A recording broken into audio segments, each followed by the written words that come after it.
12 ربیع الاول کا دن اللہ کے نبی دنیا سے رخصت ہو چکے۔ ظہر کے وقت حضرت بلال رضی اللہ عنہ ظہر کے وقت اذان کے لیے چھت پر چڑھے اور جو ہی کہا اشہد ان محمد تو روتے روتے آواز بند ہو گئی اور اذان پوری نہ کر سکے، زور زور سے رونے لگے اور سارے مدینے والے بھی رونے لگے۔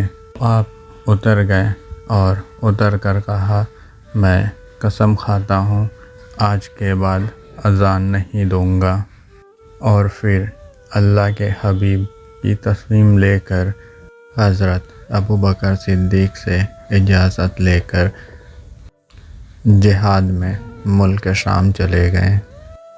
6 مہینے گزر گئے، آپ لوٹ کر نہ آئے۔ اس جہاد میں ہزاروں صحابہ تھے، کسی کو خواب نہیں آیا۔ اللہ کے نبی خواب میں بلال رضی اللہ عنہ سے یہ کیا بلال، میرے شہر مدینہ آنا ہی چھوڑ دیا؟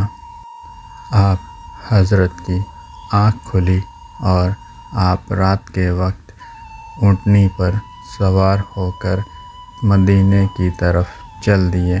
آپ صرف پیشاب اور نماز کے لیے ہی رکے۔ چلتے چلتے 7ویں دن مدینہ پہنچ گئے اور ان کو یاد ہی نہ رہا کہ اللہ کے حبیب دنیا سے جا چکے ہیں۔ آپ حضرت کی یہ ایسی محبت تھی کہ آپ خواب دیکھ کر یہ بھول گئے تھے کہ آپ دنیا سے جا چکے ہیں۔ مدینے میں داخل ہوتے ہوئے ہی آپ نے زور زور سے کہنے لگے یا رسول اللہ میں آ گیا۔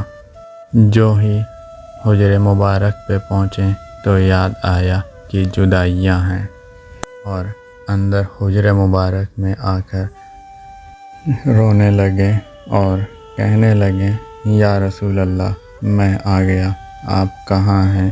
اور پھر آپ قبر مبارک پر جا کر چمٹ کر رونے لگے، اتنا روئے کہ بے ہوش ہو گئے۔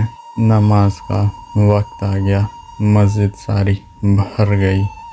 سب کی تمنا تھی کہ آج بلال اذان دیں، اور کسی کو ہمت نہ ہو رہی تھی کہ بلال سے کہیں اذان دیں۔ صحابہ نے حسن حسین سے بات کی، کہا حضرت بلال سے کہیں اذان دیں کیونکہ یہ کسی کی نہیں سنیں گے۔ یہ دونوں معصوم بچے گئے اور حضرت بلال رضی اللہ عنہ سے عرض کیا چچا ایک درخواست کرنی ہے۔ آپ نے کہا بچوں میری تو جان قربان ہے آپ پہ، کیا حکم ہے؟ درخواست نہ کہو، حکم کہو۔ کہا جیسے آپ ہمارے نانا کے لیے اذان دیتے تھے ویسے آج ہمارے لیے بھی دے دیں۔ تو بلال رضی اللہ عنہ پھوٹ پھوٹ کے رونے لگے اور کہنے لگے میں نے قسم کھائی تھی کہ اذان نہیں دوں گا۔ ہاں تمہاری خاطر تو میری جان بھی قربان ہے، قسم تو چھوٹی چیز ہے، میں اس کا کفارہ رکھ لوں گا۔ اور پھر ایک انصاری کی چھت پر چڑھے جہاں سے اذان دیتے تھے، کانوں میں انگلی ڈال کر جو ہی کہا اللہ اکبر، سارے مدینے میں کوہرام مچ گیا۔ عورتیں اپنے گھروں سے باہر نکل گئیں اور چیختے روتے ہوئے مسجد نبی پہنچ گئیں۔ یوں لگا جیسے دور نبوت آ گئی۔ یہ ہے نبی کی شان۔